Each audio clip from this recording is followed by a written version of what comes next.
I want an answer from each of you. This week, a renewed plea. Do you support releasing the body cam?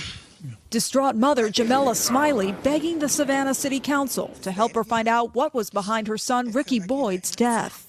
Ma'am, the city cannot release the video. The district attorney has asked that it not be released because it's a matter in front of the grand jury. In January, the 20-year-old was shot and killed by police on his front lawn.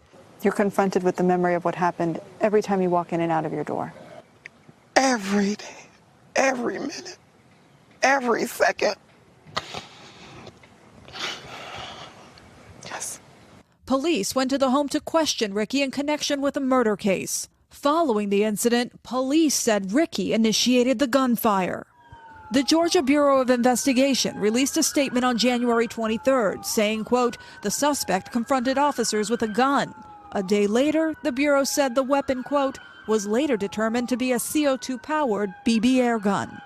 Today, GBI said it had nothing further to add about the case, and the district attorney did not respond to a request for comment.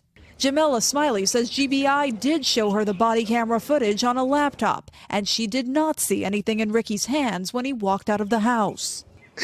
He did everything he needed to do to come out the door with his hands out. He did everything I told him to do.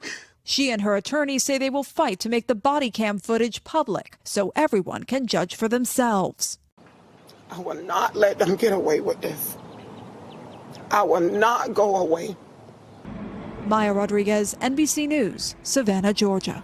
Hey, NBC News fans, thanks for checking out our YouTube channel. Subscribe by clicking on that button down here and click on any of the videos over here to watch the latest interviews, show highlights, and digital exclusives.